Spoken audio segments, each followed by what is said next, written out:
This video shows how to fix blue screen errors on the ASUS Zenbook Flip with easy-to-follow troubleshooting steps.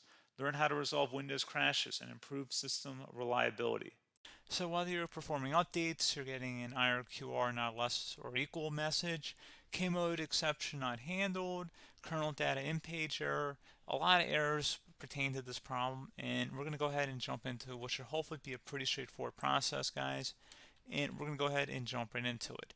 So first thing I'd recommend doing would be to actually go ahead and boot to the troubleshooting utility on Windows 11.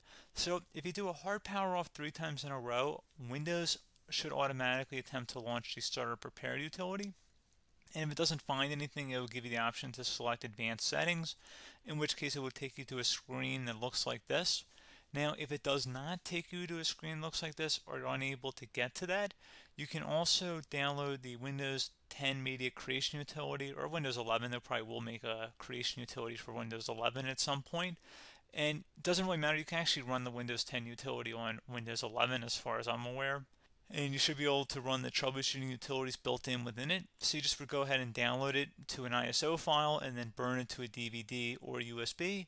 It'd have to be about 4 gigabytes or more. It couldn't be a small USB flash drive, and it couldn't be a CD. It'd have to be a DVD. And then you'd boot your computer from it. So depending on the computer manufacturer, you'd have to tap a different key on your keyboard in order to launch that menu, in order to select what boot drive you want to go off of. So it could be anything between the escape key, F2, F8, F12, for example. And those are the function keys on the top of your keyboard. So you may have to just do a little bit of trial and error. Shouldn't take you more than a couple minutes. Googling it would probably be best before you even begin. But anyway, we're ready to go ahead and jump right into it. So we're on the choose an option page. So these will look very similar whether you're booting from it directly within Windows itself, or if you're plugged in a USB flash drive with the media creation utility installed and you selected the recovery option. So when you are setting up your Windows 11 installation or Windows 10, depending on the drive you're using, there should be an option to repair your computer in the bottom left corner of the dialog window, one of the first screens that comes up. You go ahead and select that, and then it would take you to a troubleshooting screen like you see here. And you want to go ahead and select troubleshoot, reset your PC, or see advanced options. And then there are going to be a whole bunch of options in here that we're going to explore in today's video.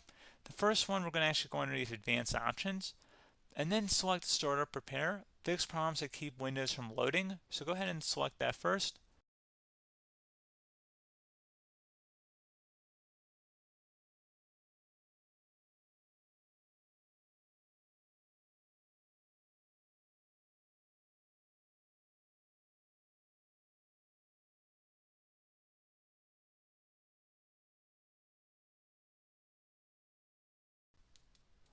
Okay, so you can see it could not repair our PC. That was our first option we could try. Something else, if we go back into advanced options here and then select troubleshoot, we're going to go underneath advanced options again. You can go ahead and actually access safe mode by selecting startup settings. And then if you select the restart button, you have the option on the screen select safe mode with networking, which will give you a key on the screen. It'll tell you which key to press to enter that. I believe it's the F7 key. It'll do that for you. I'm not going to go over that in today's tutorial because I don't really want to go into safe mode, but you're more than welcome to attempt that by going into here and then selecting restart. Again, it'll launch another screen. It'll say what key do you want to press, and it'll give you like 7 or 8 different options, and you want to select safe mode with networking. There's also an option for a command prompt too, but that's going to be something we're going to cover later in this video, and we don't even have to go through that in order to access it. So that's why I'm not going to really push for that, because unless you know exactly what's causing the problem, you probably don't need to go into safe mode. Unless you're trying to recover files, in which case then you definitely can go into safe mode, but we're trying to actually recover our computer here. So I hope that makes sense. Something else we can also try here as well would be to uninstall updates, remove recently installed quality or feature updates from Windows. So if you go ahead and select that, you can uninstall the latest quality updates, which generally is the more day-to-day updates. Feature updates are the less regularly released ones, like the big ones. I would equate it to service packs in like Windows 7 and Windows Vista and Windows XP. So larger updates that occur once or twice a year at most.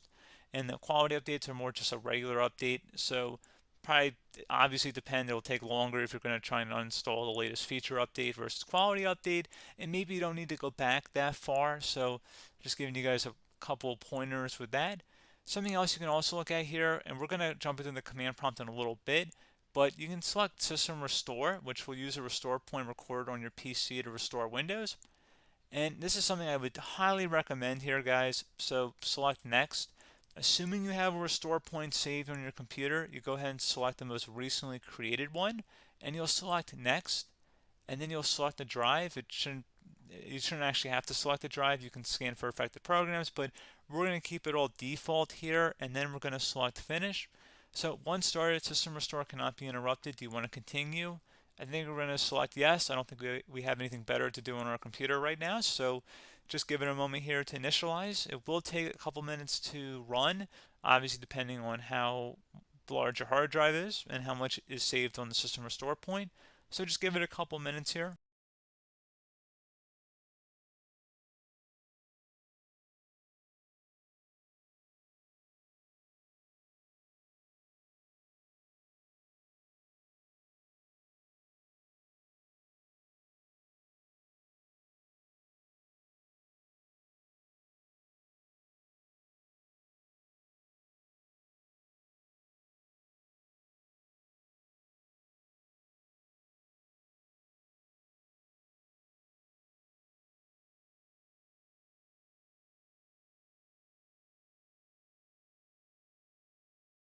Okay, so you can see System Restore completed successfully. The system has been restored. Your documents have not been affected. Click the Restart button to restart your computer. Go ahead and select Restart.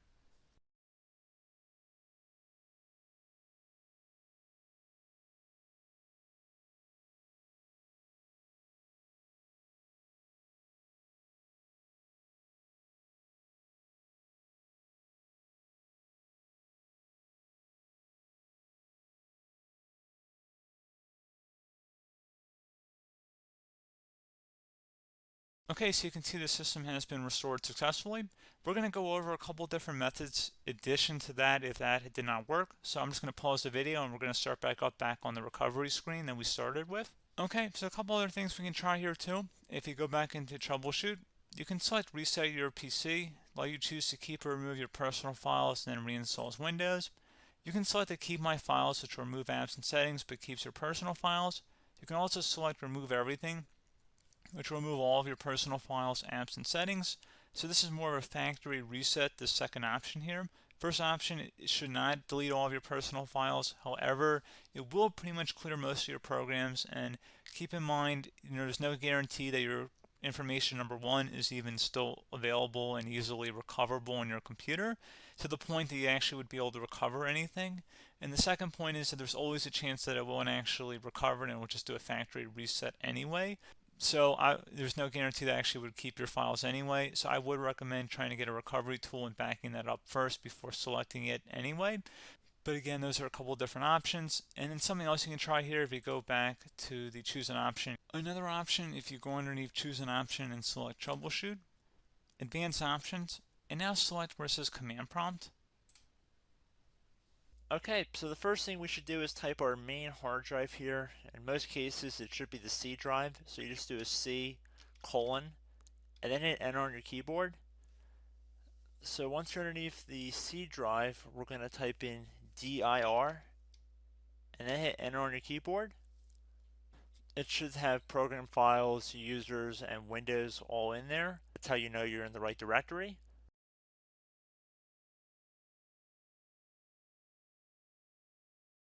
In some cases, it might be the D drive as well, so just keep that in mind.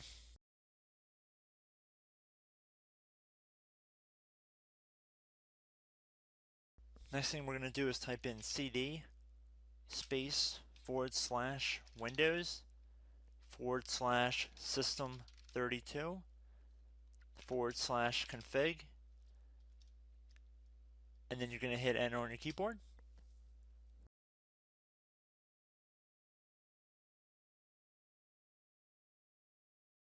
So now you're going to type md space backup. If you've seen other tutorials, it might also say to put down md backup. That's because the backup name is pretty common when you want to back something up. So you can name this whatever you want, doesn't have to be backup. So if you've already made a backup folder in the past, you could do backup 1, for example. So once you're done setting the name you want the backup to be called, hit enter on your keyboard again.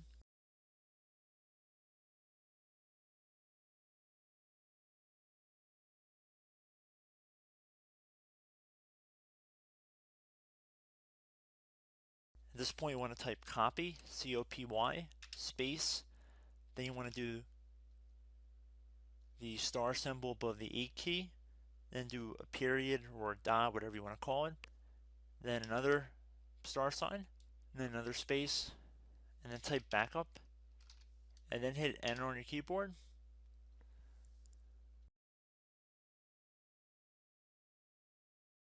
Now you want to type CD reg back, R-E-G-B-A-C-K, and then hit enter on your keyboard. So now that we are under the reg back, so now you want to type dir again, and then hit enter.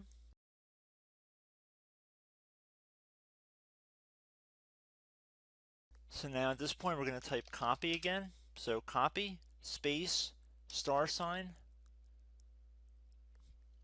dot, another star sign, space, and then 2 dots. So we're going to type copy, space, star sign, dot, sign, star sign, dot, dot, and then hit enter on your keyboard again. So for overwrite, you want to overwrite all. So type A on your keyboard, so capital A, and then hit enter on your keyboard.